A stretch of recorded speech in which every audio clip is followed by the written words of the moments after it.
کا دامن نہیں چھوڑیں گے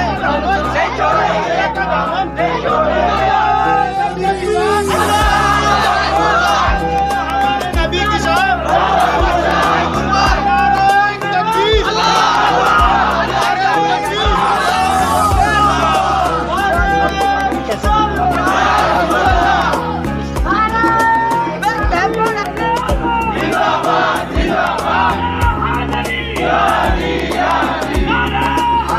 نعرہ تکبیر، نعرہ رسالت، نعرہ رسالت، نعرہ رسالت، مسلک اعلیٰ حضرت شہزادہ غوث اعظم، تکبیر، نعرہ رسالت، نعرہ رسالت، علماء اہل سنت. الحمدللہ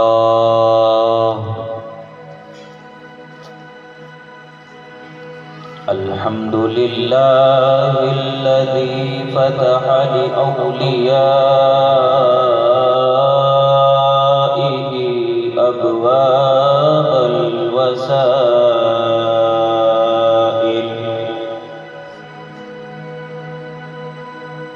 وأجرى على أيديهم الكريمة أنواع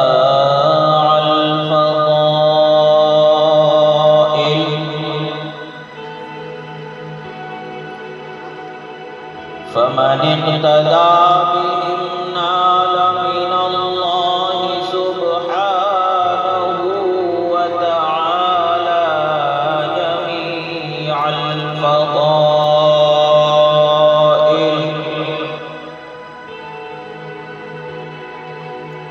ومن حاد عن طريقهم انتكسر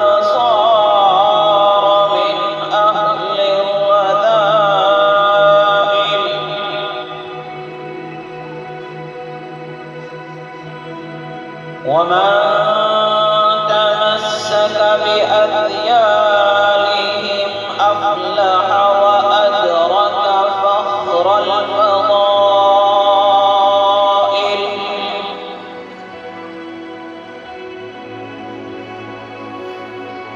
والصلاة والسلام على نور الوحدانية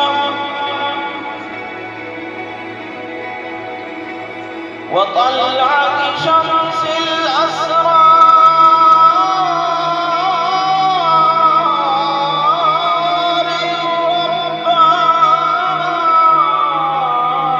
الربانية وبهجة قمر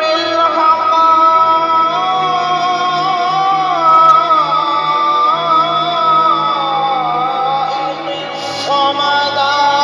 الصمدانية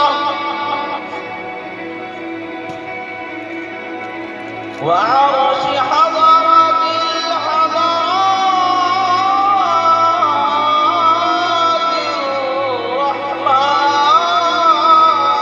الرحمانية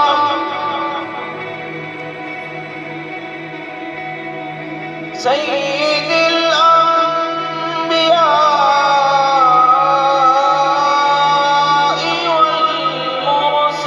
والمرسلين إمام الأولين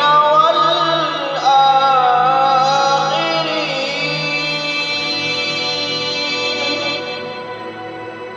الذي من قال كنت نبيا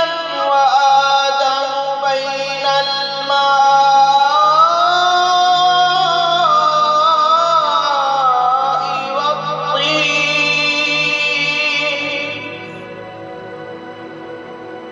جد الحسن والحسين مولانا ومولى الثقلين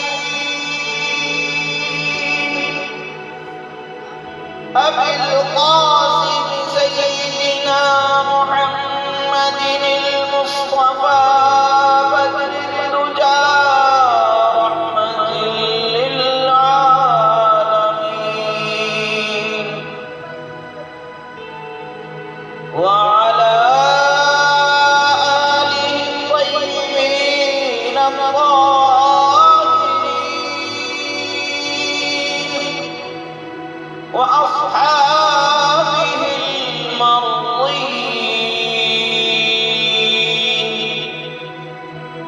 والتابعين المعظمين لا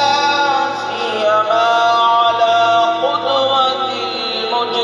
المجتهدين الإمام الأعظم أبي حنيفة نعمان بن ثابت رضي الله تعالى عنه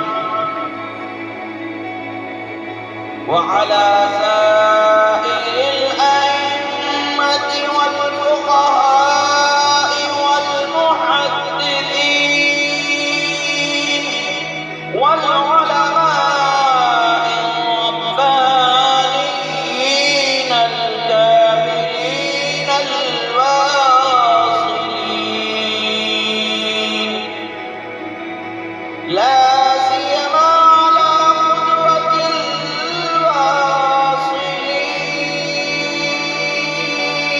الواصلين إمام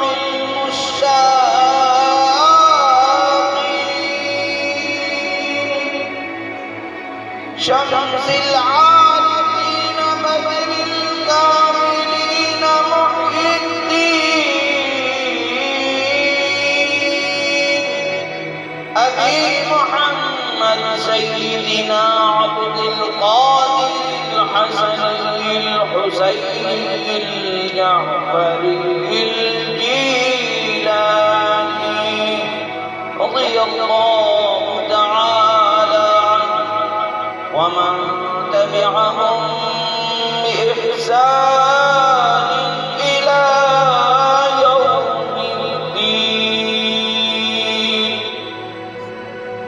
أما بعد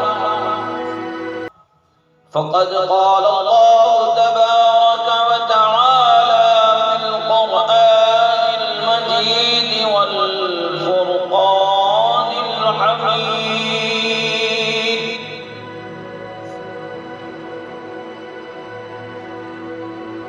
أعوذ بالله من الشيطان الرجيم بسم الله الرحمن الرحيم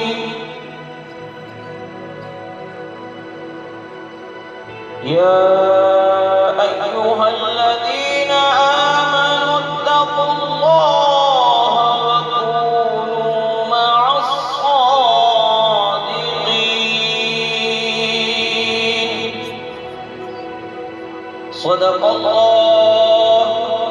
صدق الله مولانا العظيم وصدق رسوله النبي الأمين الكريم ونحن على ذلك لمن الشاهدين والشاكرين والحمد لله رب العالمين غوث اعظم زمرمنی کی سرور ساما مددے غوث اعظم زمرمنی کی سرور ساما مددے قبلہ دی مددے کعبہ امام مددے امداد کن اسفن غم آزاد کن در دین و دنیا شاد کن یا غوث اعظم دستگیر المدد شیئا للہ المدد شیئا للہ المدد شیئا للہ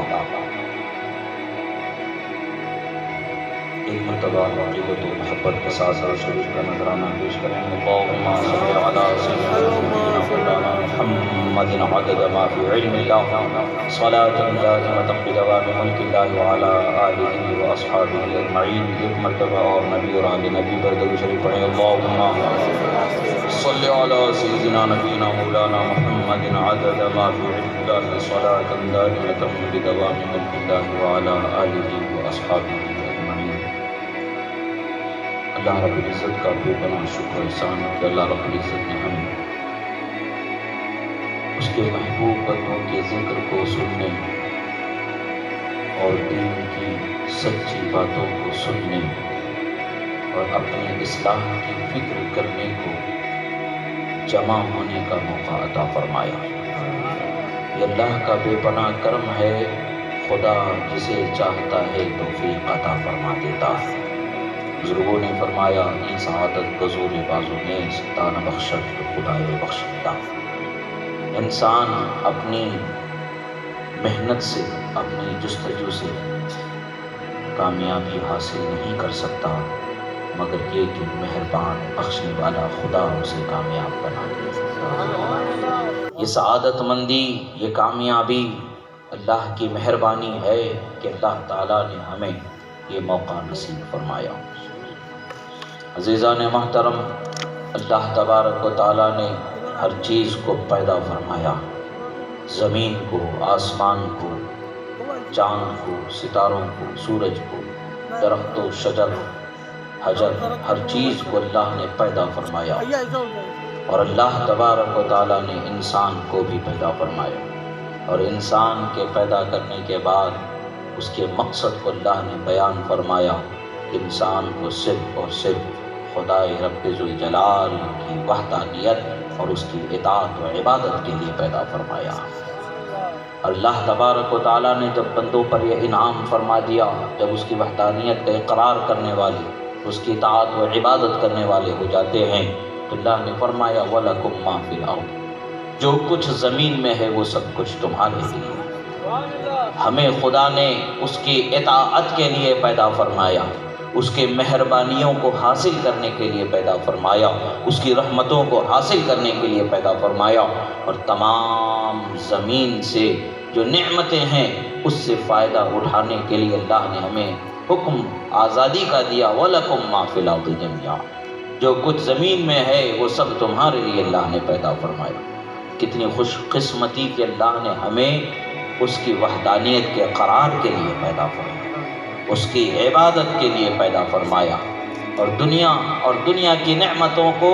اس کے نیک بندوں کے لیے پیدا فرمایا، اطاعت گزار و فرما بردار بندوں کے لیے پیدا فرمایا۔ یہی وجہ ہے کہ ہم اولیاء صالحین کو دیکھتے ہیں کہ وہ دنیا کو ٹھوکر مار کے اللہ کی عبادت میں، ریاضت میں، مجاہدات میں مصروف ہو جاتے ہیں تو دنیا ان کے دروازے کی کنیز و باندھی نظر آتی ہے، در پر پڑی تڑپتی نظر آتی ہے کہ کاش کہ کبھی تو نظر کر دی جائے، مگر ان کی نگاہوں میں رب ذوالجلال کے نور کے تجلیوں نے جب بسیرا بنا لیا ہے، دل کے ہر حصے میں عرفانی نورانی کرنوں نے جب بسیرا بنا دیا ہے، روشن ہی روشن ان کے قلب و جگر کو فرما دیا گیا ہے، تو یہ دنیا جو انہیں کوئی کام آنے والی نہیں ہے، جو ہمیشہ اندھیری کی طرف لوگوں کو لے جانے والی ہے، دنیا کی ثروتوں سے لذتوں سے انہیں کیا کام، انہیں تو رب ذوالجلال کی نعمتوں سے آشنائی حاصل ہے۔ جو رب ذوالجلال کی نعمتوں سے آشنائی جس بندے کو حاصل ہو جاتی ہے، نہ دنیا اسے اپنا گرویدہ بنا سکتی ہے، نہ دنیا کی رنگینیاں اسے اپنا گرویدہ بنا سکتی ہیں، نہ اپنی طرف اسے پھیر سکتی ہے۔ ان کے مضبوط ارادوں میں ایسی مضبوطی ہوتی ہے کہ جان کے ہزاروں ٹکڑے بھی ہو جائیں، جان ہزاروں مرتبہ قربان بھی ہو جائے، مگر انہیں کوئی فکر نہیں ہوتی ہے، فکر ہوتی ہے تو صرف اور صرف رضائے رب ذوالجلال کی فکر ہوتی ہے۔ اللہ کے محبوب بندوں کی شان اللہ تبارک و تعالیٰ نے بہت بلند و بالا رکھی، ان کی عظمت کو اللہ تبارک و تعالیٰ نے بہت بلند و بالا بیان فرمایا، اور آج ہمارے لیے ضروری ہے کہ اللہ کے محبوب بندوں کی صحبت اختیار کریں، اللہ کے محبوب بندوں کے نقش قدم پر چلنے کی کوشش کریں، اور جب بندہ اللہ کے محبوب بندوں کے نقش قدم پر چلنے لگتا ہے، اللہ تبارک و تعالیٰ اس کے لیے راہ میں آسانیاں عطا فرما دیتا ہے، رحمتوں کو ساتھ فرما دیتا ہے، بندے کے لیے برکتوں کے دروازے کشادہ کر دیے جاتے ہیں، نعمتیں ہی نعمتیں، برکتیں ہی برکتیں ملتی چلی جاتی ہیں۔ اور آج ہم دیکھتے ہیں کہ اپنے آپ کو ہم نے اللہ کے محبوب بندوں کی محبت سے، ان کی صحبت سے، ان کی اطاعت و فرما برداری، یعنی ان کے نقش قدم، ان کے سلیقے کو اپنانے سے ہم نے اپنے آپ کو دور کر لیا ہے، تو دنیا میں آج ہم دیکھتے ہیں کہ کس قدر ہمیں پریشانیوں کا سامنا ہے، اور ایسی حالتوں کا بھی ذکر ہے۔ قرآن مجید میں بندوں کی ہر حالت کا ذکر اللہ تبارک و تعالیٰ نے فرمایا. جب وہ شیطان کے دھوکے میں آتے ہیں تو کیا حال ان کا ہوتا ہے, خدا کے ذکر سے غافل ہو جاتے ہیں تو کیا حال ان کا ہوتا ہے,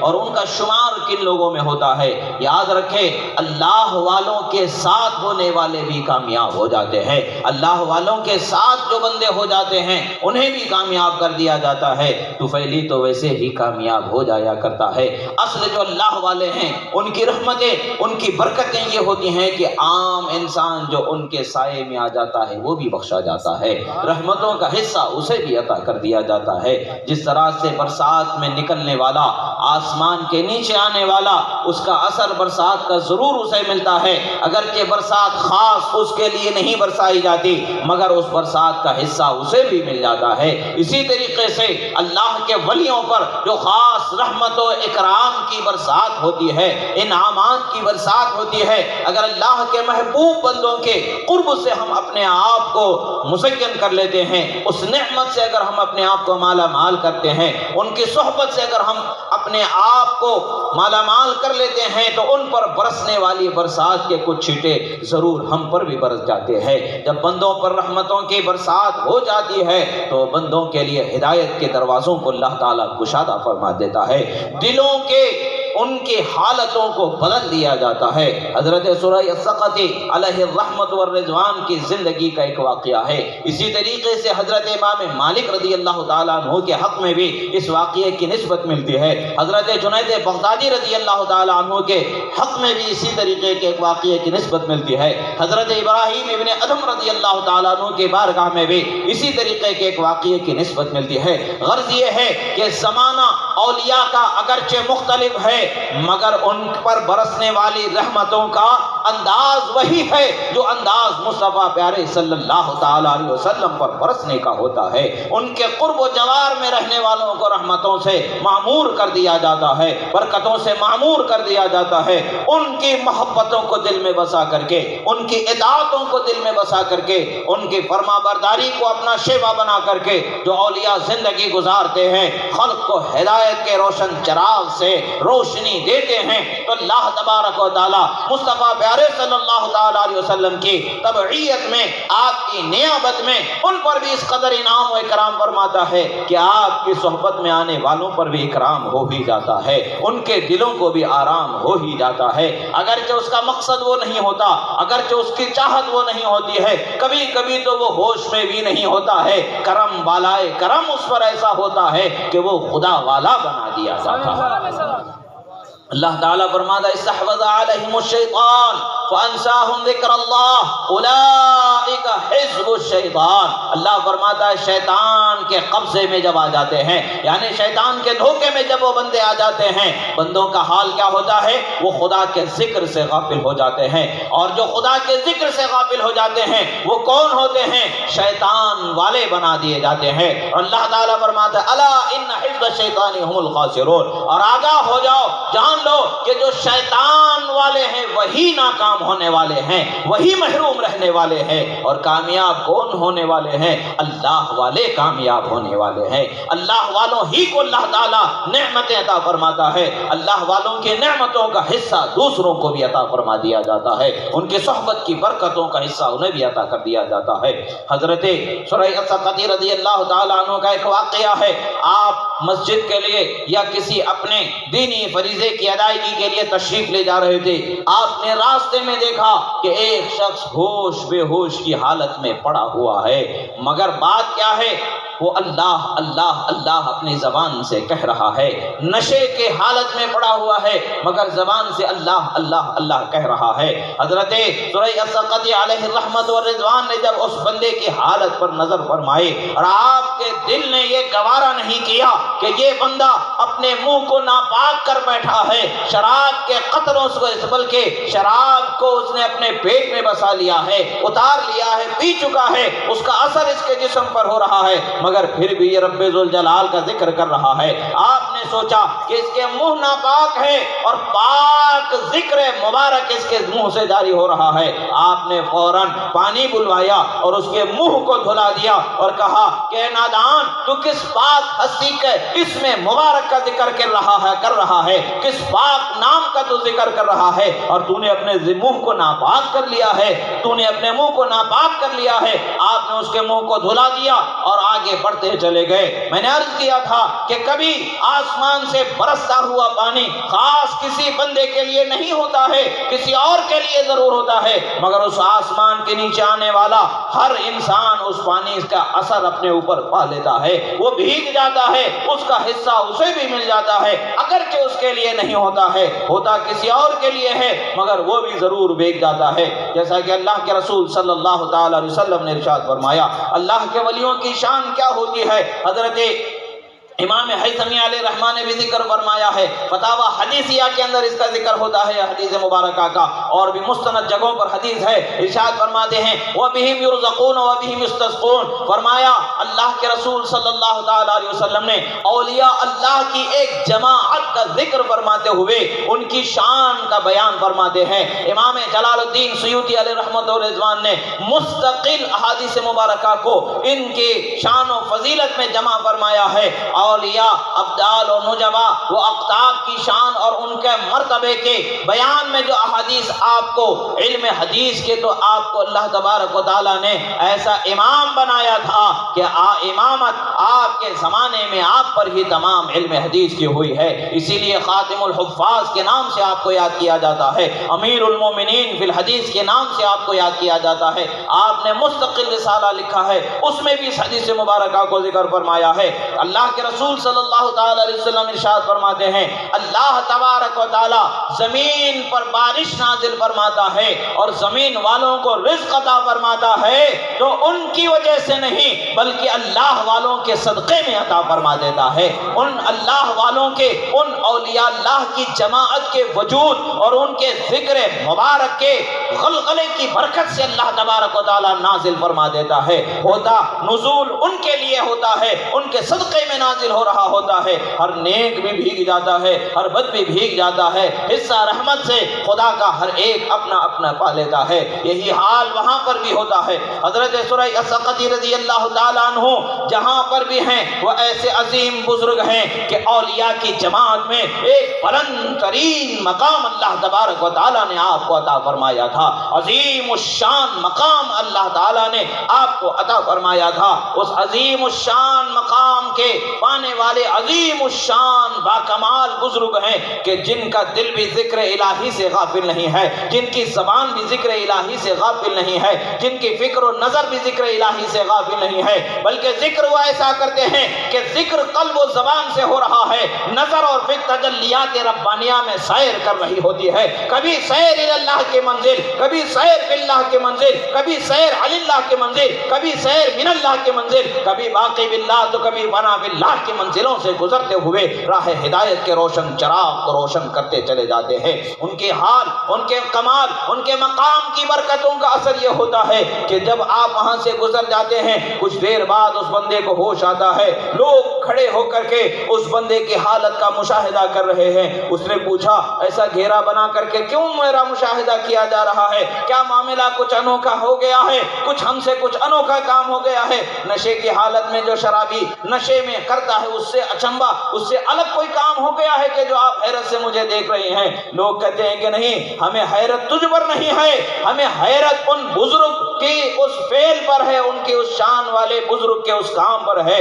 کہ انہوں نے تجھے یہاں پڑے ہوئے دیکھا، تو اللہ اللہ کر رہا تھا اور تیرا منہ ناپاک تھا، انہوں نے پانی بلایا اور تیرے منہ کو دھو دیا اور کہا کہ پاک منہ سے پاک ذات کا ذکر کرتے رہنا۔ آپ چلے گئے ہیں تو جب یہ بات اس نے سن لیا تو فوراً اسی وقت پر شرمندہ ہو گیا۔ اس نے اللہ تعالیٰ کی بارگاہ میں عرض کر دیا، رب ذوالجلال تیرے محبوب بندے کے سامنے میں آج رسوا ہو گیا ہوں مولا، اسی محبوب بندے کی ذات کا میں تیری بارگاہ میں وسیلہ بناتا ہوں کہ مجھے سچی توبہ بھی نصیب فرما دے، مجھے پھر کسی کے سامنے شرمندہ نہ فرمانا۔ انہوں نے دعا کی، گھر چلے گئے، مگر رات میں خواب میں حضرت سریہ ثقفی رضی اللہ تعالی عنہ نے دیکھا کہ حاتف غیبی ندا کر رہا ہے کہ اے ثقفی، تم نے ہمارے لیے اس کے منہ کو دھویا، ہم نے تمہارے لیے اس کے دل کو دھو دیا۔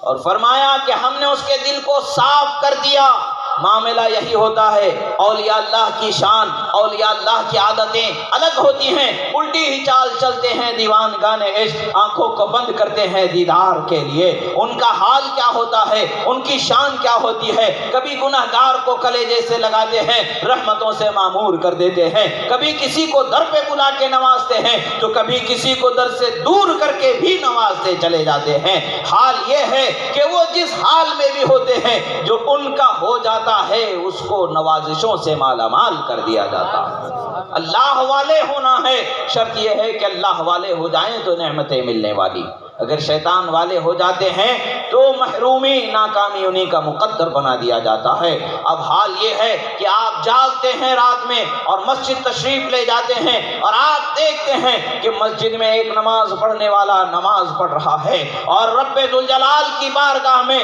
تڑپ تڑپ کر کے دعا کر رہا ہے، مچل مچل کر کے دعا کر رہا ہے، آنکھ سے اشکوں کا سیلاب بہہ رہا ہے، ہاتھوں کو دراز کیے ہوئے کہہ رہا ہے کہ رب اغفر لی، رب اغفر لی، رب اغفر لی، اے میرے رب میری مغفرت فرما، اے میرے رب مجھے بخش دے، اے میرے مہربان پروردگار میرے گناہوں کو معاف فرما۔ آپ نے اس بندے کے کریا کو دیکھا، اس کے حال کو دیکھا تو تعجب فرماتے ہیں، قریب جا کر کے دیکھتے ہیں تو کیا دیکھتے ہیں، یہ تو وہی شرابی ہے جس کے منہ کو آپ دھلا کے دل کو صاف کر چکے ہیں،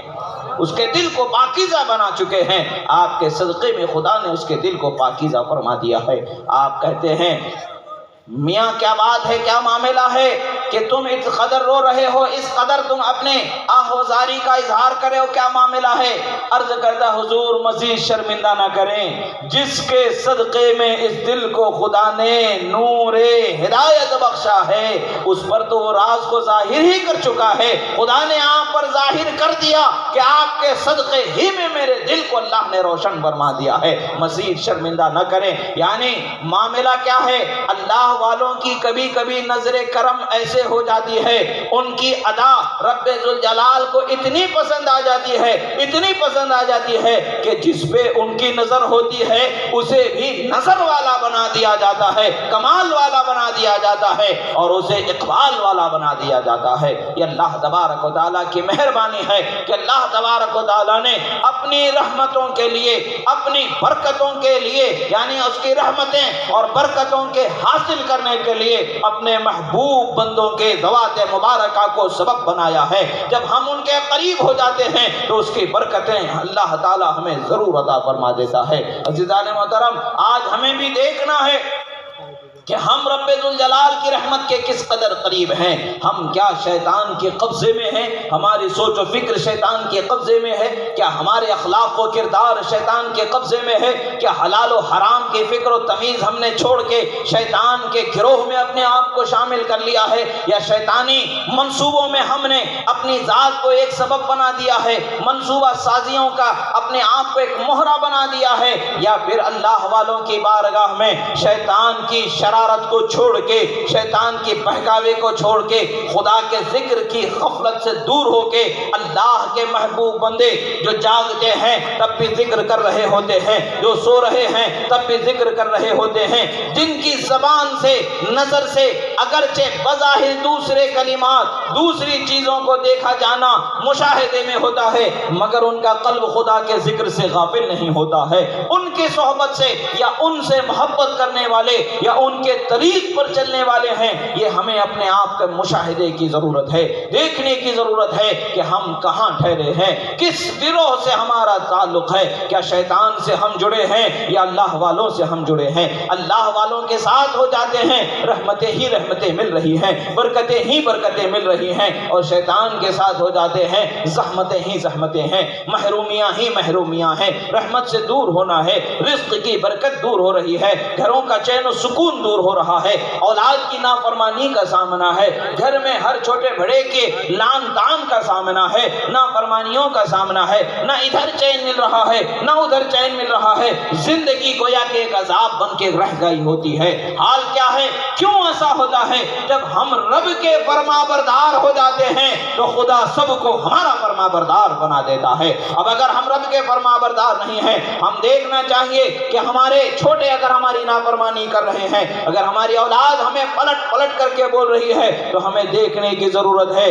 کہ ہم خدا کے کس قدر نافرمان ہیں۔ کون سی وہ ہماری نافرمانی ہے کہ جس کی وجہ سے ہمیں تنبیہ آ رہی ہے، ہمیں ہدایت کا اب بھی موقع دیا جا رہا ہے۔ بخدا اگر بندہ اس وقت پر اپنے حال کا محاسبہ کر لے، جیسا کہ حضرت عمر فاروق خلیفۃ المسلمین امیر المومنین نے ارشاد فرمایا، حاسبوا قبل ان تحاسبوا، اپنا محاسبہ کرو اس سے پہلے کہ تمہارا حساب لگایا جائے۔ حشر کے میدان میں تم سے پوچھا جائے، اس سے قبل آج ہی اپنا حساب لگا لو۔ اگر آج ہم حساب لگا لیں تو ہمیں سمجھ میں آ جائے گا کہ ہمارے چھوٹے ہمارے نافرمان کیوں ہیں، کہ ہم اپنے رب کے نافرمان ہو چکے ہیں، ہم اپنے رسول صلی اللہ تعالیٰ علیہ وسلم کے نافرمان ہیں۔ وہ ہمارے نافرمان بچے بھی ہماری محبت کا دم بھرتے ہیں مگر وہ ہم سے محبت نہیں کر رہے ہوتے ہیں، وہ ہمارے گھر کے چھوٹے ہم سے محبت کا دم بھرتے ہیں مگر ہم سے محبت نہیں کر رہے ہوتے ہیں۔ محبت ہے تو نافرمانی نہیں ہو سکتی ہے۔ اسی طریقے سے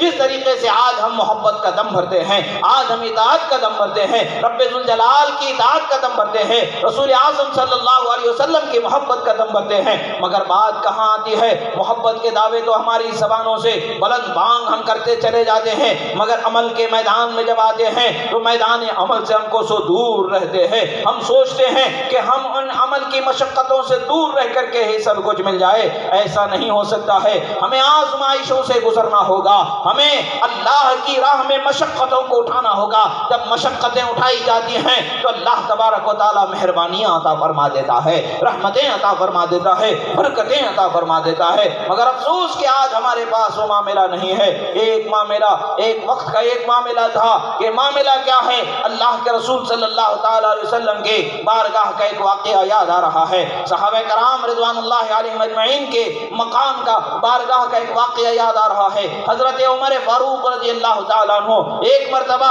بارگاہ رسالت صلی اللہ تعالیٰ علیہ وسلم میں اشک بار ہو کر کے حاضر ہوتے ہیں۔ سرکار مدینہ صلی اللہ تعالیٰ علیہ وسلم کے شہید صحابی حضرت عمر فاروق رضی اللہ تعالیٰ عنہ کے اس حال کو دیکھ کر کے آقا صلی اللہ تعالیٰ علیہ وسلم فرماتے ہیں، اے عمر کیا بات ہے، کیوں تم پریشان نظر آ رہے ہو، کیوں اشک بار ہو؟ حضرت عمر فاروق رضی اللہ تعالیٰ عنہ عرض گزار ہوتے، یا رسول اللہ، ابھی ایک نوجوان راستے میں میری اس سے ملاقات ہوئی ہے، اس کی تڑپ اور اس کے گریہ کو دیکھ کر کے میری آنکھیں نم ہو چکی ہیں، اس کے طلب مغفرت کے حال کو دیکھ کر کے میں رونے لگا ہوں، وہ آپ کی بارگاہ میں باریابی کی اجازت چاہتا ہے، آپ سے دعا کرانا چاہتا ہے۔ اللہ کے رسول صلی اللہ علیہ وسلم کی بارگاہ میں سفارش کرنے والے کون ہیں؟ حضرت عمر فاروق رضی اللہ تعالیٰ عنہ ہیں۔ انہیں لایا گیا، اس نوجوان کو لایا گیا، معاملہ ہوا، وہ نوجوان روتا ہوا حاضر آیا۔ اللہ کے رسول صلی اللہ علیہ وسلم فرماتے ہیں، اے نوجوان کیا معاملہ ہے؟ وہ عرض کرتا، یا رسول اللہ، میرا گناہ بہت بڑا ہے،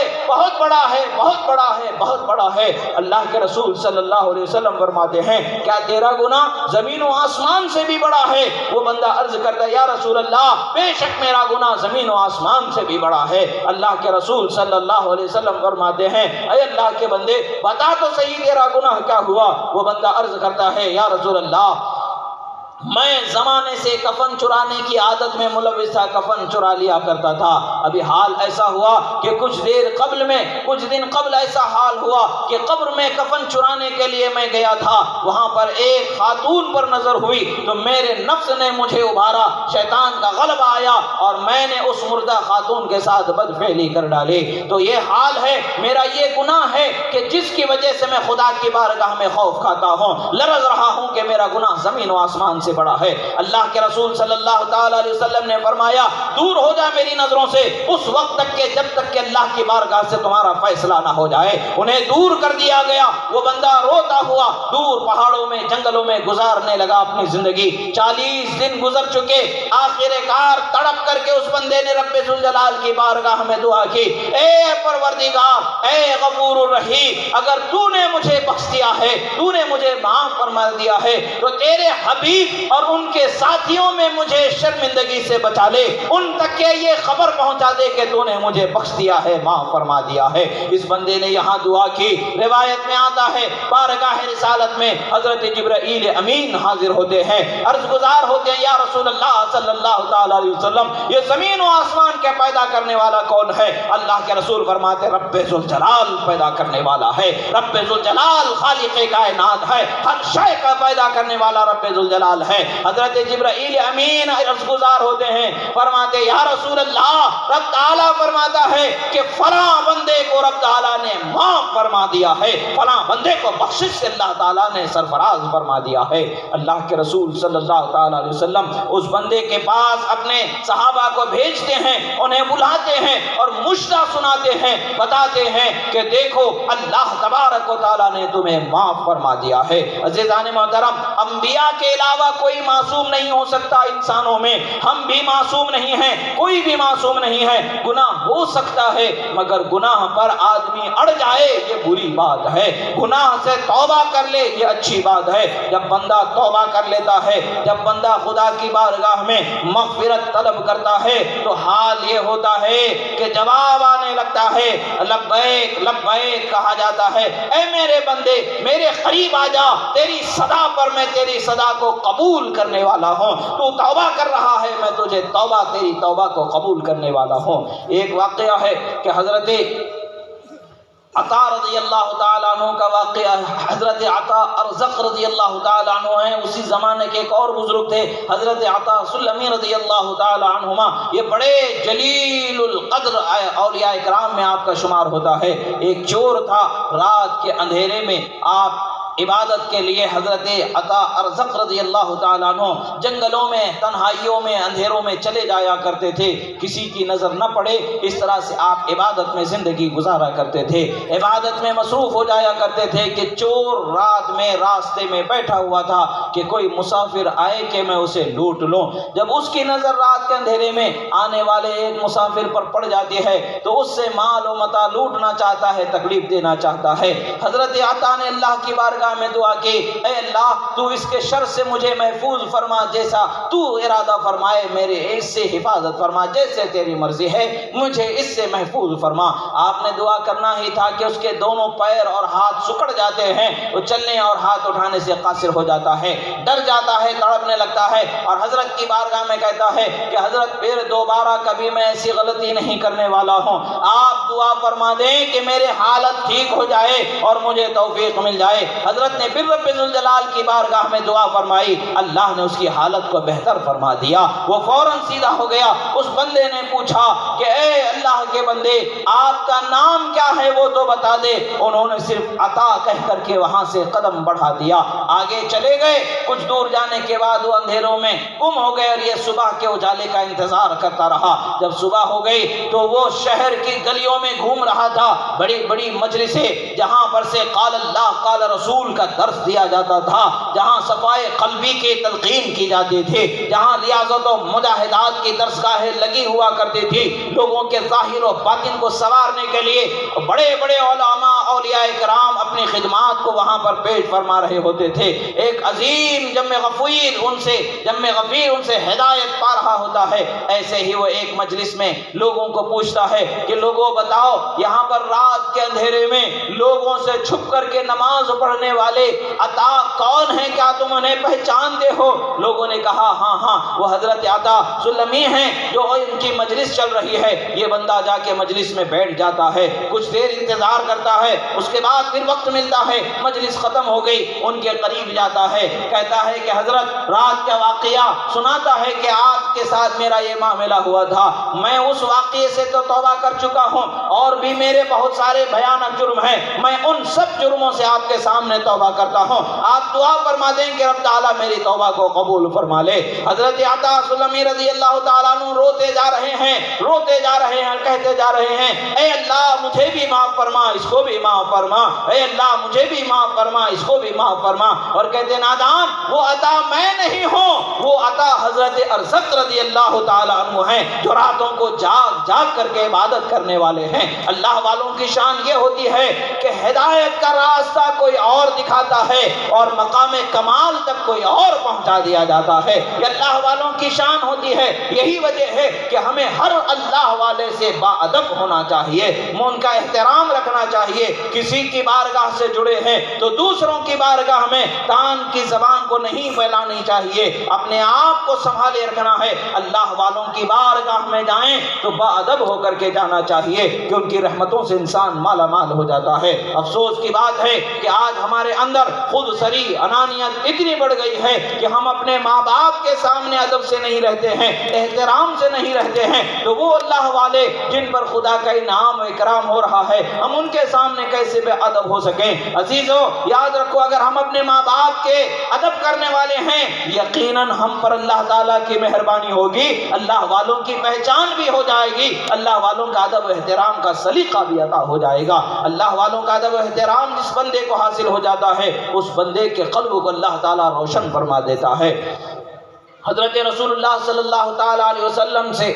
بعض واقعات منقول ہیں. آپ فرماتے ہیں, روایت میں آتا ہے کہ سرکار مدینہ صلی اللہ تعالیٰ علیہ وسلم بیان فرماتے ہیں کہ تم سے پہلے جو انبیاء کرام تشریف لائے ان کے زمانے میں بھی عجب حال ہوا کرتا تھا لوگوں کا, لوگوں کے اندر عجب حالتیں ہوتی تھی. بنی اسرائیل کا ایک واقعہ اللہ کے رسول صلی اللہ تعالیٰ علیہ وسلم سناتے ہیں کہ ایک شخص ہے, وہ بڑا عابد و زاہد تھا, بڑا نیک تھا, بڑی عبادت گزاری میں زندگی گزارا کرتا تھا. مگر ہوتا کیا ہے, کبھی کبھی انسان کی نظر پر, انسان کی فکر پر شیطان کا قبضہ جم جاتا ہے اور شیطان اس کے فکر و خیال کو, نظر کو ورغلا کر کے بھٹکا دیتا ہے. وہ گناہ کی چاہت اور گناہ کے تکمیل کی خواہش اس کے دل میں پیدا ہو جاتی ہے. حال یہی ہوا ان کے زمانے میں, ایک بہت خوبصورت عورت کا اس گاؤں میں آ کر کے رہنا ہوا اور وہ بڑی بدکار فاحشہ عورت تھی. لوگوں کو پیسے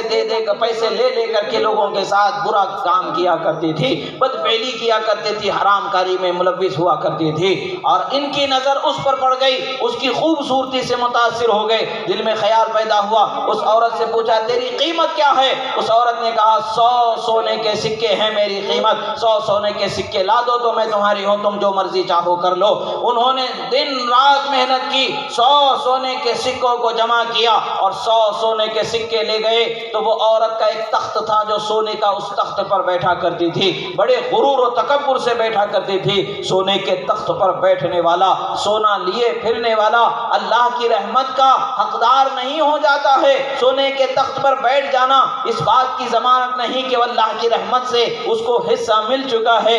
حق تو یہ ہے, بات تو یہ ہے کہ تم جہاں بھی رہو خدا کے فرما بردار ہو تو خدا کی رحمت کا حصہ تمہیں میسر ہے, خدا کی رحمت تمہیں مل رہی ہے. یہی سب سے بڑی دلیل ہے. وہ سونے کے تخت پر بیٹھی ہوئی ہے, یہ سونے کے سکوں کی تھیلی اس کے گود میں دے دیتے ہیں, کہتے ہیں یہ 100 سکے ہیں جو تیرا مطالبہ تھا. وہ عورت کہتے ٹھیک ہے, اب تمہاری مرضی ہے, تم میرے ساتھ جس طریقے سے اپنی خواہش کو پورا کرنا چاہو کرو, آؤ یہاں میرے بازو بیٹھ جاؤ. مگر اللہ والوں کی شان کیا ہوتی ہے, کبھی کبھی قدم ڈگمگاتے ضرور ہیں مگر خدا کی رحمت انہیں تھام لیتی ہے, انہیں گرنے نہیں دیتی ہے, بھٹکنے نہیں دیتی ہے, رسوا نہیں ہونے دیتی ہے. جب بندہ اپنی جان مال عزت اللہ کے لیے رکھ دیتا ہے, اللہ کے حوالے کر دیتا ہے, تو اللہ تبارک و تعالیٰ اس کے حفاظت کے سامان پیدا فرما دیتا ہے. بندے کا حال کیا ہوا, اچانک ان کے دل میں خیال ہوا کہ حشر کا میدان ہوگا, رب تعالیٰ سوال فرمائے گا, اے میرے بندے کیا میں نے تیرے بدن کو, تیرے جسم کو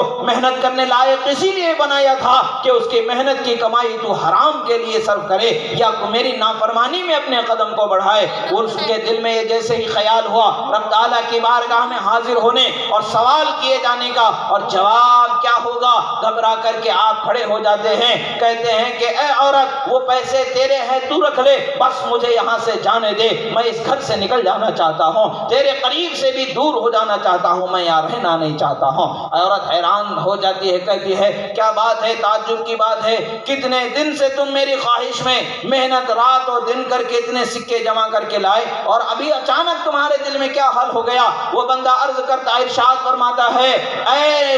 میری نظر میں سب سے زیادہ ناپسندیدہ خاتون، سن لے، مجھے میرے رب نے یاد دلا دیا ہے کہ کل قیامت میں مجھے اس کی بارگاہ میں حاضر ہونا ہے، اور وہ مجھ سے سوال فرمائے گا، مجھے اس کے سوال کا جواب دینا ہے، اور میں تیرے ساتھ برا کام کر کے اپنے چہرے کو رسوائی کی کالک سے میں کالا اور سیاہ نہیں کرنا چاہتا ہوں، خدا کے بارگاہ میں شرمندہ نہیں ہونا چاہتا ہوں۔ اٹھ کر کے نکل جاتے ہیں، دوڑتے ہوئے صحرا کی طرف چلے جاتے ہیں، رب ذوالجلال کی بارگاہ میں توبہ توبہ پکارتے چلے جاتے ہیں، استغفر اللہ رب اغفر لی کی صدائیں بلند ہو رہی ہیں۔ حال کیا ہوتا ہے؟ خدا کا مجدہ انہیں سنایا جاتا ہے، قبلنا کا کی صدائیں سنائی دیتی ہیں، اے میرے بندے، میں نے تمہاری توبہ کو قبول فرما لیا ہے، توبہ کو قبول فرما لیا ہے۔ معاملہ کیا ہے؟ وَأَمَّا مَنْ خَافَ مَقَامَ رَبِّهِ وَنَهَى النَّفْسَ عَنِ الْهَوَىٰ فَإِنَّ الْجَنَّةَ هِيَ الْمَأْوَىٰ۔ اللہ نے اعلان فرما دیا، جس بندے کو گناہ کرتے وقت خدا کا خوف آ جائے اور وہ گناہ سے اپنے آپ کو روک لیتا ہے، تو اللہ تبارک و تعالیٰ اس کا ٹھکانہ جنت بنا دیتا ہے، اس کا ٹھکانہ جنت بنا دیتا ہے، اپنے محبوب بندوں میں اس کا شمار فرما دیتا ہے۔ حال یہی ہوا، انہیں قبول کر لیا گیا، مگر اس کا اثر اس خاتون پر بھی ہو گیا۔ رحمت کی برسات ان پر برستی ہے تو کچھ چھوٹے ادھر بھی آ جاتے ہیں،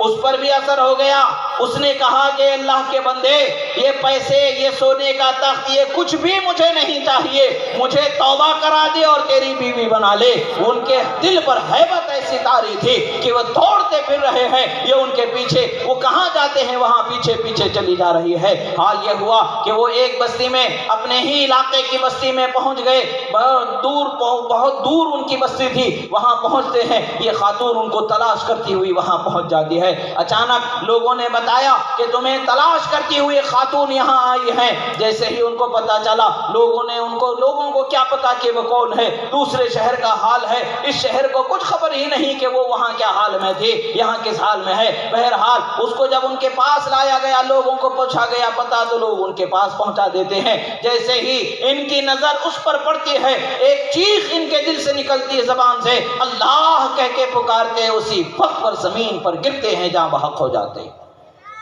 جو خوف و دہشت ان کے دل میں بسی ہوئی تھی، اس کے قریب جا کر کے اس گناہ میں گر جاتا تو کیا حال ہوتا، کس طریقے سے میں رسوا ہوتا۔ یہ خوف و دہشت کے حال یہ تھا کہ اسی وقت پر وہ دنیا سے چلے گئے۔ اب اس عورت نے جب دیکھا کہ یہ تو چلے گئے، وہ بھی رونے لگی، لوگوں سے پوچھی کہ ان کے خاندان والے کوئی ہیں؟ لوگوں نے بتایا کہ ہاں ان کے بھائی ہیں، مگر وہ بھی فقیر انسان ہے، وہ بھی جنگلوں میں صحراؤں میں بھٹکتے پھرتے رہتے ہیں، اللہ اللہ کرتے رہتے ہیں۔ وہ خاتون ان کے پاس جاتی ہیں، اپنے نکاح کا پیغام دیتے ہیں، ان کے ساتھ نکاح ہوتا ہے، اور اللہ کی مہربانی دیکھیں، ایک وقت وہ تھا کہ زمانے کو جہنم کا کنڈا بنانے والی، اس کے قریب آنے والے ہر مرد کو جہنمی بنانے والی ہے، مگر جب وہ حرام کو چھوڑ دیتی ہے اور اللہ کے ڈر سے توبہ کر لیتی ہے اور حلال کو اپنا لیتی ہے، تو اللہ تعالیٰ اس کی کوکھ کو اتنا پاکیزہ بنا دیتا ہے کہ 7 بیٹے عطا کیے جاتے، ساتوں کے ساتوں اللہ کے ولی بنا دیے جاتے ہیں۔ یہ اللہ کے محبوب بندوں کی شان ہوتی ہے۔ یا رسول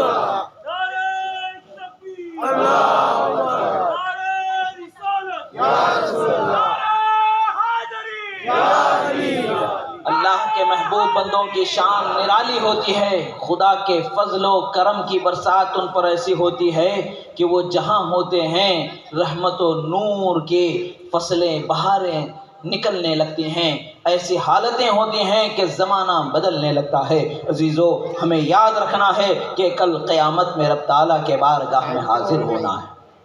ہم کیا کھائے ہیں اس کا حساب دینا ہے، کیا کھا چکے ہیں اس کا حساب دینا ہے، کیا کھائیں گے اس کا حساب دینا ہے، کیا زندگی گزار چکے ہیں اس کا بھی حساب دینا ہے، کیسی زندگی گزاریں گے اس کا بھی حساب دینا ہے۔ یاد رکھیں کہ انسان کے لیے 3 دن ہیں۔ حضرت شاہ عبد الحق محدث دہلوی رضی اللہ تعالیٰ عنہ حضرت امام احمد ابن عطاء اللہ الاسکندری علیہ رحمت و رضوان کی طرف نسبت کرتے ہوئے اقوال مبارکہ کی تشریح اشیاء الامعاد میں فرماتے ہیں کہ انسان کے لیے 3 دن ہیں،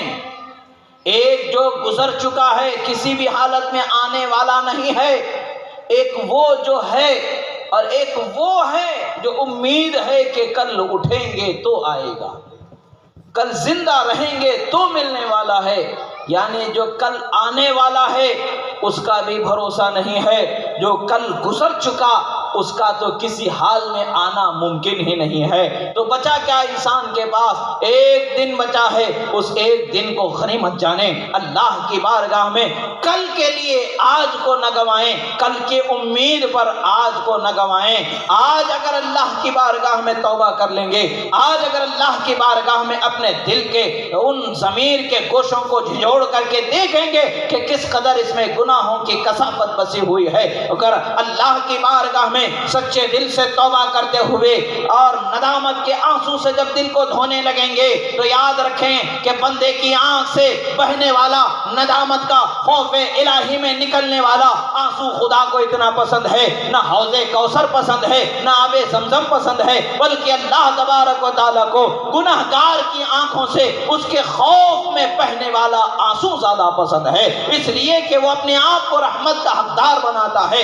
بے شک زمزم کا مقام بہت اونچا و بلند و بالا ہے، بے شک کوثر کا مقام بہت اونچا و بلند و بالا ہے، مگر اللہ تبارک و تعالیٰ کی بارگاہ میں بندے کے وہ آنسو جو اس کے خوف سے نکلنے والے ہیں وہ محبوب ہوتے ہیں، اور ان کی شان کیا ہوتی ہے؟ کل قیامت کا دن ہوگا اور جہنم کی لپٹیں کناروں پر امٹ کر کے آ رہی ہوں گی، جیسے سمندر کی لہریں کناروں سے ٹکراتی ہیں، کناروں سے چیزوں کو اپنے اندر کھینچتی چلی جاتی ہے۔ یہی حال جہنم کے دہتے ہوئے شعلوں کا حال ہوگا کہ کناروں سے لوگوں کو کھینچ رہی ہوگی، اور اللہ کے رسول صلی اللہ علیہ وسلم کی بارگاہ میں حضرت جبرائیل امین ایک برتن میں تھوڑا سا پانی لے کر کے حاضر ہوں گے، اور اللہ کے رسول صلی اللہ تعالیٰ علیہ وسلم کی بارگاہ میں عرض کریں گے، یا رسول اللہ اس پانی کے کچھ چھینٹے جہنم کی آگ کی طرف کر دیں، جہنم کا یہ جو موجیں مارنا ہے، لپٹیں جو بڑھ بڑھ کر کے کناروں پر آ رہی ہیں تھم جائیں گے۔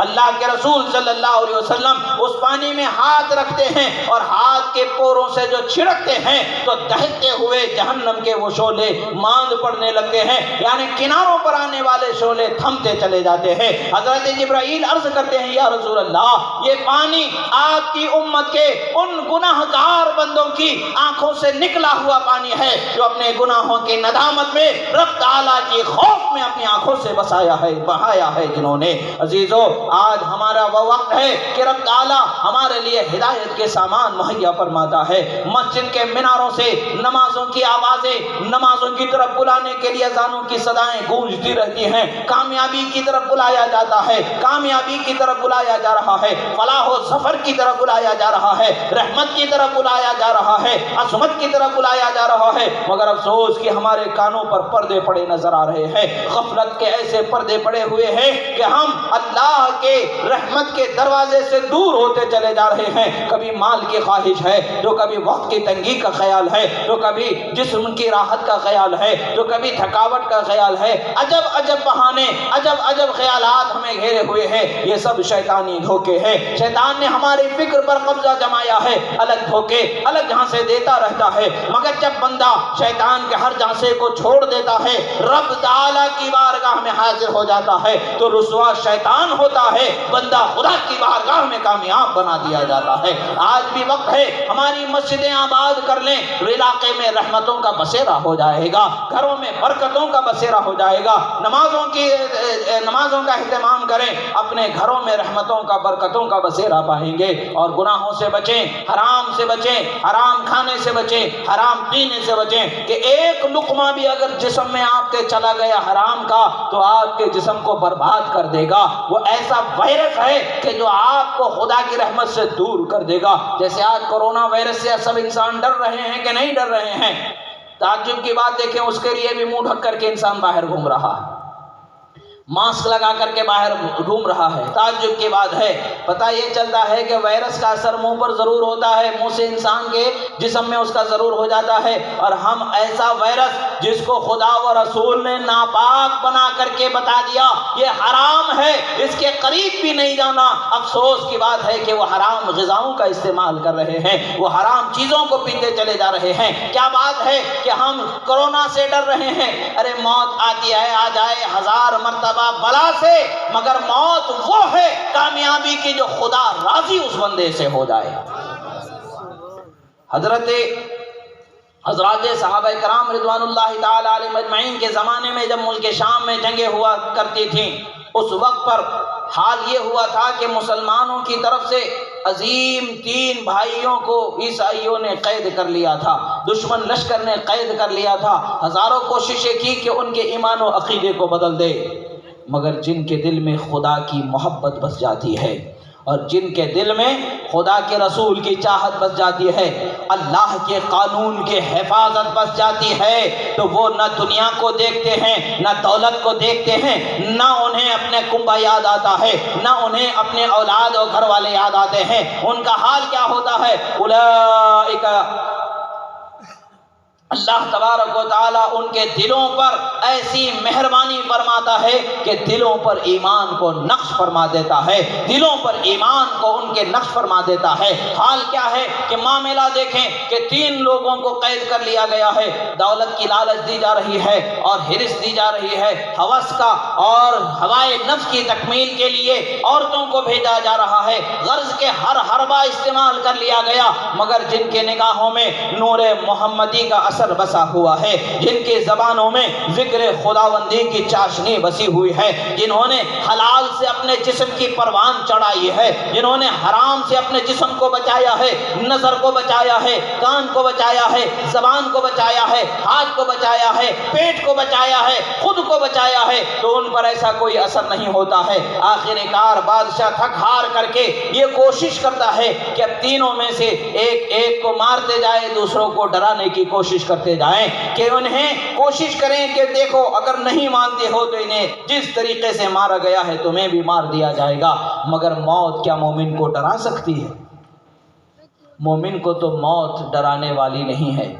بلکہ مومن تو خواہش کرتا ہے کہ میں مر جاؤں تو زیارت مصطفیٰ نصیب ہو جائے، قبر میں ان کی آمد کا جلوہ ہو جائے، میری اندھیری قبر روشن ہو جائے۔ مومن کی تو معراج ہوتی ہے، مومن کی تو کمال بلندی ہے کہ وہ موت کے دروازے سے گزرتا ہے تو سیدھے رحمت عالم کے قدموں میں اٹھ کر کے بیٹھ جاتا۔ یہ مومن کی تو شان ہے، مومن موت سے نہیں ڈرتا ہے، مسلمان موت سے نہیں ڈرتا ہے۔ مسلمان اگر حقیقت میں ڈرتا ہے تو صرف اور صرف اللہ رب ذوالجلال سے ڈرنے والا، اس کے علاوہ کوئی نہیں ڈرا سکتا ہے، کسی سے مسلمان نہیں ڈرتا ہے، اللہ ہی سے ڈرنے والا ہوتا ہے۔ اور جس کے دل میں خدا کا خوف بچ جاتا ہے، زمانہ اس کے ڈر سے کانپنے لگتا ہے۔ کیا دشت ہے، کیا صحرا ہے، کیا جبل ہے، کیا آگ ہے، کیا زمین کا کوئی حصہ ہے یا ہواؤں کا کوئی حصہ ہے، اللہ والا جس کے دل میں خدا کا خوف ہوتا ہے، جس راستے سے گزر جاتا ہے، اس کے ذکر اور خوف کی خشیت ہیبت کا حال یہ ہوتا ہے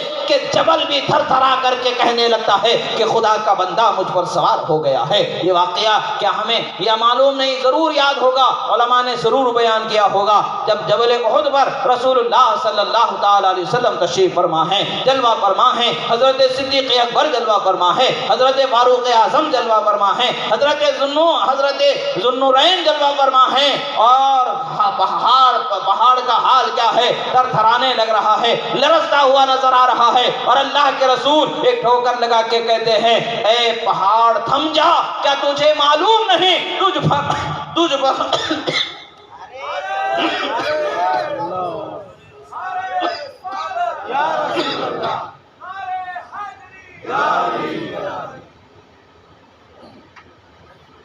آپ ارشاد فرماتے اے احد کیا تجھے معلوم نہیں تجھ پر ایک نبی ہے، ایک صدیق ہے اور 2 شہید سوار ہیں، کیا تجھ میں اتنی بھی صلاحیت نہیں ہے؟ وہ اللہ کے رسول صلی اللہ علیہ وسلم کی شان تھی کہ اسے تھما دیے، اسے ساکت فرما دیا اور اسے بتا دیا کہ اللہ کی رحمت کے عظیم وہ مرکز تم پر ہیں کہ جن پر دن و رات رحمت الہی کا نزول ہوتا رہتا ہے، اللہ کے انعامات و اکرامات کا نزول ہوتا ہے۔ نبی صلی اللہ علیہ وسلم کی تبعیت میں آپ کے صحابہ اور اہل بیت اور اولیاء پر نزول و اکرام ہوتا ہی رہتا ہے۔ عزیزو، اللہ والوں کا جدھر سے گزر ہوتا ہے، چاہے وہ دشت ہو، چاہے وہ صحرا ہو، چاہے وہ پہاڑ ہو، چاہے وہ دریا ہو، لرزنے ترترانے لگتے ہیں، مگر بات یہ ہے کہ دل میں خوف خدا بس جائے۔ اور آج ہم بھی چلتے ہیں زمین پر، زمین تو کیا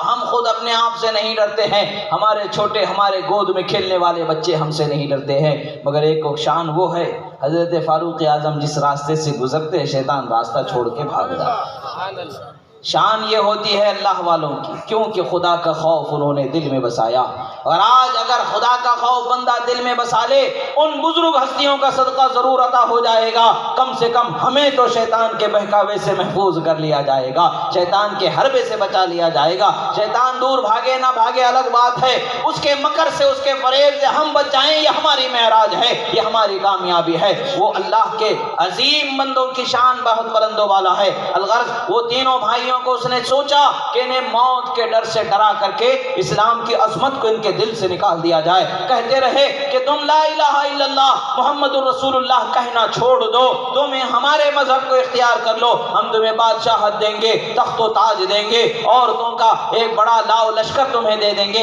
تم جو کرنا چاہو کرو، ہم تمہاری حفاظت کو ٹھہرے ہیں، ہم تمہارے ساتھ ٹھہرے ہیں۔ مگر یہ ساری چیزیں ان کی نظروں میں ہیت ہیں، جن کی نظروں میں رسول اللہ کے جلوے بسے ہوئے ہیں، جن کی نظروں میں خدا کے نور کے تجلیوں کا گزر ہوتا ہے، اس کی برکتیں بسے ہوئی ہیں، اور ان کا حال یہ ہوتا ہے، اللہ کے رسول نے فرمایا اتقوا فراست المؤمن فإنه ينظر بنور اللہ، مومن کی نظر فراست سے بچو کہ وہ اللہ کے نور سے دیکھتا ہے، ان کی نگاہوں میں نور بس جاتا ہے، انہیں دنیا اپنے قریب نہیں لا سکتی ہے۔ حال کیا ہے، انہوں نے ایک بھائی کو، دوسرے بھائی کو ایک بڑے سے کڑھائی لائی گئی، اس میں تیل کو کھولایا گیا، اس میں ڈال کر کے جس طریقے سے پوری کو تل دیا جاتا ہے، اسی طریقے سے اس میں زندہ انسان کو ڈال کر کے تل دیا گیا۔ وہ شہادت پا گئے، اور یہ ایک بھائی جو بچ گئے تھے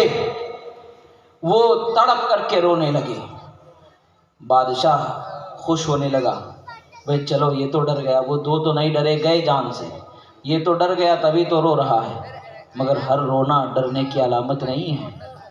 ہر رونا ڈرنے کی علامت نہیں ہوتی ہے، کبھی رونا چاہت میں بھی ہوتا ہے تو کبھی رونا خود کو قربان کرنے کی حسرت میں بھی ہوتا ہے۔ اور وہ حسرت کیسی ہوتی ہے؟ نہ مٹنے والی، نہ پوری ہونے والی حسرت میں وہ روتے ہیں۔ اس سے پوچھا گیا کہ کیا بات ہے، کیا تمہیں ڈرا دیا گیا، تمہیں موت نے ڈرا دیا، کیا تم ڈر گئے؟ وہ کہتے نہیں، میں نے موت سے نہیں ڈر کے رویا۔ پھر آخر روئے کیوں؟ تمہارے بھائیوں کے دردناک حال کو دیکھ کر کے روئے۔ کہتے ان کا کیا حال ہے، ادھر سے گزرے تو ادھر جنت میں، 2 لمحوں کی بات ہے، کیا ہوگا؟ جسم میں جب تک کی جان ہے تبھی تک تو تمہارا ستم ہے، وہ جب نکلی کہ ادھر سیدھے جنت میں، ادھر تو ابدی سرمدی نعمتیں ہیں۔ موت سے ہم کہاں ڈرنے والے، موت سے تو نہیں ڈرنے والے، پھر روئے کیوں؟ کہتے ہیں کہ کاش کہ مجھے ایک ہی جان ملی، کاش کہ مجھے 1000 جان ملتے اور میں 1000 مرتبہ ایسے ہی خدا کے نام پر قربان ہو جاتا۔ مومن کی خواہش تو یہ ہوتی ہے کہ وہ 1000 مرتبہ خدا کے نام پر قربان ہو جائے، خدا کی راہ میں قربان ہو جائے۔ جب ان کی اولو العزمی کو دیکھتا ہے بادشاہ حیران رہ جاتا ہے، وہ کہتا ہے ٹھیک ہے تم ہمیں تعظیم بجا لاؤ، ہم تمہیں چھوڑ دیں گے۔ وہ کہتے ہیں کہ نہیں، میں نہیں کرنے والا ہوں۔ آخر کار بادشاہ کہتا ہے کہ تم میری پیشانی کو بوسا دو، میں تمہیں چھوڑ دوں گا۔ وہ کہتے ہیں مجھے اور میرے دیگر ساتھیوں کو بھی چھوڑ دو گے؟ وہ کہتا ہے کہ ہاں، تمہارے ساتھ جتنے قید سب کو چھوڑ دوں گا۔ آپ نے اس کی پیشانی کو بوسا دیا، اور آپ کے ساتھ جتنے بھی دینی بھائی تھے سب کو لے کر کے جب مدینے پہنچے، کیا شان حضرت فاروق اعظم کی، ان کا استقبال کیسے کیا جا رہا ہے۔ حضرت فاروق اعظم نے جب ان کی روداد سنی تو آپ مسجد نبوی میں تشریف فرما ہے، آپ کھڑے ہو کر کے فرماتے ہیں ہر مسلمان کا یہ حق ہے کہ وہ تمہاری پیشانی کو بوسہ دے کہ تم نے قربانی سے اپنے بھائیوں کے اور اپنی عظمت اور حوصلہ مندی سے اہل اسلام کے روشن چہروں کو سربلندی عطا کر دی ہے۔ حضرت فاروق اعظم سب سے پہلے ان کے پیشانی کو بوسہ دیتے ہیں اور تمام صحابہ انہیں بوسہ دیتے ہیں۔ یہ عزت تو دنیا کی ہی ہے، مگر حقیقت میں دیکھا جائے تو آخرت میں کیا عزت ملے گی وہ خدا ہی جانے، مگر یہ عزت ایسی ہے کہ اس جیسی دوسری نظر سے گزرتی نہیں ہے۔ کیا شان کے صحابہ جن کی تکریم کریں، کیا شان کے فاروق اعظم جن کی پیشانی کو بوسہ دے۔ یہ کیوں ہے؟ استقامت، شریعت مطہرہ پر پابند ہونے کا بدلہ، شریعت کی محبت کرنے کا بدلہ، شریعت کے حکم کے اوپر اپنے آپ کو مضبوطی سے قائم رکھنے کا بدلہ، خدا کا خوف دل میں بسانے کا بدلہ ہے، حرام سے بچنے کا بدلہ ہے، گناہ سے بچنے کا بدلہ ہے، اور لوگوں کے سامنے اپنے آپ کو اللہ کے دین پر مضبوط ثابت رکھنے کا بدلہ ہے کہ صحابہ نے بھی احترام فرمایا، اور کل قیامت میں کوئی بعید نہیں کہ رسول اللہ بھی ان کے چہرے کو بوسہ دے اور ان کی شان کو دوبالا فرما دے، ان کی عظمت کو بلند کر دے۔ عزیزو، ہمارے لیے بھی وقت ہے، آج اگر ہم اللہ کے قانون پر پابند ہو جائیں، اللہ کے دین پر اگر ہم پابند ہو جائیں تو آج بھی ہمارے گھروں کی ہر پریشانی دور ہو جائے گی۔ شیطان گھومتے گھومتے سر پٹکتے پٹکتے تھک جائے گا، مگر ہمارے دروازوں سے گزرنا اسے نصیب نہیں ہوگا۔ جب ہم سنت کریمہ کے تحت بسم اللہ کہہ کر کے دروازے کو بند کرنا سیکھ جائیں گے، جب ہم سنت کریمہ کے تحت بسم اللہ کہہ کے بستر پر لیٹنا سیکھ جائیں گے، جب ہم سنت کریمہ کے تحت دعاؤں کے ساتھ نیند سے بیدار ہونا سیکھ جائیں گے، وضو کرنا اور وضو کے ساتھ رہنا ہم سیکھ جائیں گے، تو وہ دن دور نہیں کہ شیطان بھی ہماری گلیوں میں مایوس ہو کر کے گھومتا اور اپنے سر کو پٹکتا گھومے گا اور اس کا کچھ داؤ چلنے والا نہیں ہوگا۔ یقیناً وہ وقت آ سکتا ہے اگر ہم اللہ کے خوف کو اپنے دل میں بسا لیں، اس کے حبیب کی چاہت و محبت کو اپنے دل میں بسا لیں، اور آخرت کے دن کو کبھی نہ فراموش کرنا۔ اللہ تبارک و تعالیٰ نے فرمایا ہے کہ جو آخرت کے دن کے جو حالتیں ہیں، قرآن مجید میں اللہ تبارک و تعالیٰ نے بیان فرمایا کیسا وہ بھیانک منظر ہوگا، اور جہنم کے کیا حال ہوں گے۔ اللہ اکبر! جہنم کے حالت کیا ہوگی، جہنم کے شعلے کیا ہوں گے۔ آج ہم اپنے بچوں کو ہاتھوں میں آگ لینا پسند کریں گے کہ ہمارے بچے آگ سے جل جائیں، یہ ہمیں گوارا ہوگا؟ سوچے کل قیامت میں اگر آج ہم بچوں کو اچھی تربیت نہیں کرتے ہیں، حلال و حرام کی تمیز نہیں بتاتے ہیں، وہ گناہ کے راستے پر نکل کے کل اگر عذاب جہنم سے دوچار ہو جاتے ہیں تو کیا ہم اسے گوارا کریں گے؟ دیکھ سکتے ہیں کیا ہمارا ضمیر اس کو برداشت کر پائے گا؟ کل جہنم کا حال کیا ہوگا؟ شعلے لپک رہے ہوں گے، شعلوں کے اوپر جیسے چنگاریاں اور نکلتی رہتی ہیں ویسے لوگ جل جل کر کے اوپر نکل رہے ہوں گے اور ان کو جلنا ہی نصیب ہوگا۔ اللہ نے فرمایا ہے جب جب ان کی کھالیں جل جائیں گی ان کی کھالوں کو بدل دیا جائے گا اور انہیں وہ عذاب سے دوچار ہونا ہوگا۔ آج ہم اپنے ہاتھ میں انگارہ لے کے دیکھیں، کیا ہم برداشت کر سکتے ہیں؟ یقیناً ہم برداشت نہیں کر سکتے ہیں۔ تو سراپا آگ میں جلنا، اور وہ بھی جو 70 گنا زیادہ جلانے کا اثر رکھتی ہے، 70 گنا زیادہ جلانے کی طاقت رکھتی ہے، اور اس کی حالت ایسی ہے کہ اگر صرف سوئی کے ناکے کے برابر دنیا میں کھول دیا جائے جہنم کی گرمی کو تو پوری روئے زمین میں کہیں بھی ایک ہرا پتا نظر نہیں آئے گا، ایک ہری ڈالی نظر نہیں آئے گی، ہر جگہ خشکی آ جائے۔ یہ اللہ کے اس قہر کا ٹھکانہ جو جہنم اللہ نے بنایا ہے اس کا حال یہ ہے۔ آخر ہم کس بھرم پر اس قدر بے باک ہو کر کے زندگی گزار رہے ہیں، کس بھرم پر ہم اس قدر جرأت گناہوں پر کر رہے ہیں؟ کیا آج شراب پیا جا رہا ہے؟ حضرت ابو امامہ باہلی رضی اللہ تعالیٰ عنہ سے روایت ہے، اللہ کے رسول صلی اللہ تعالیٰ علیہ وسلم فرماتے ہیں کہ اللہ تبارک و تعالیٰ فرماتا ہے کہ جو بندہ شراب کا ایک گھونٹ پی لیتا ہے، کل قیامت میں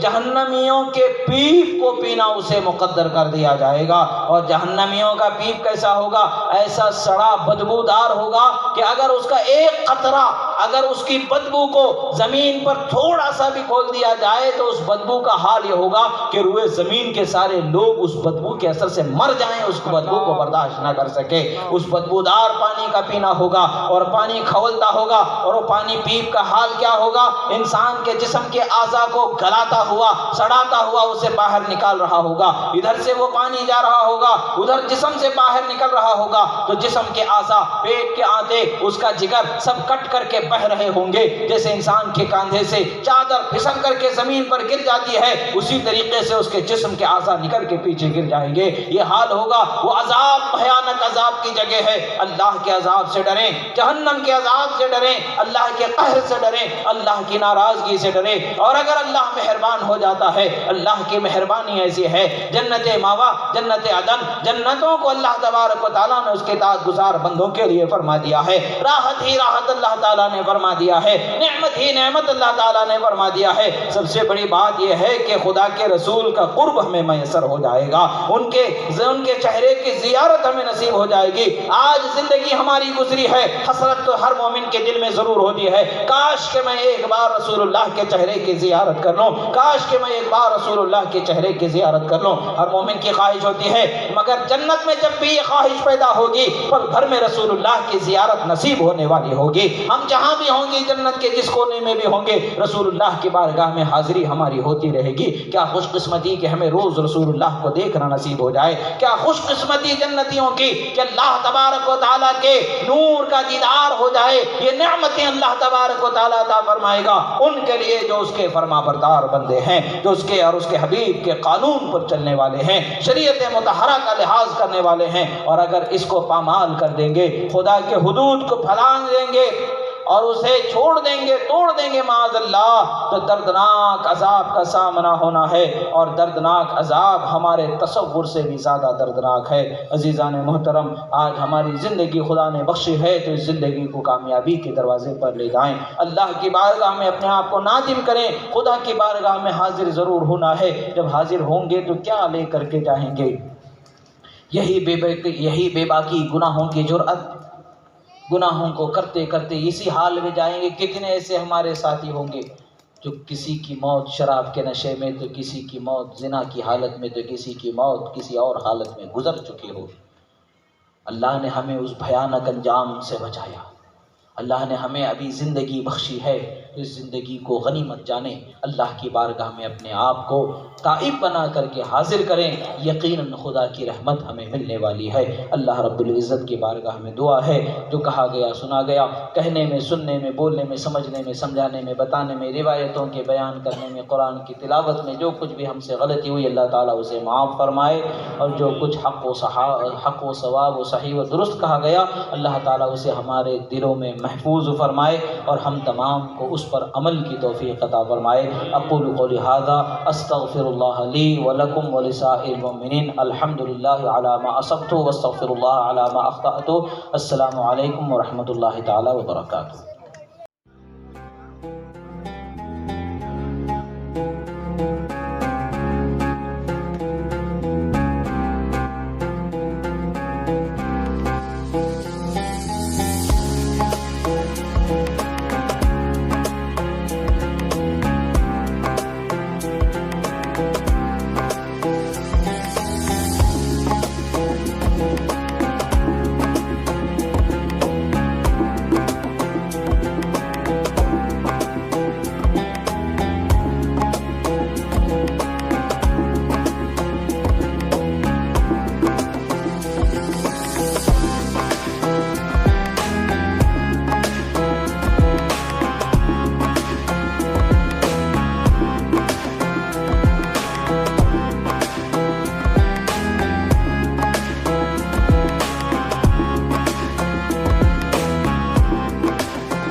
ہے.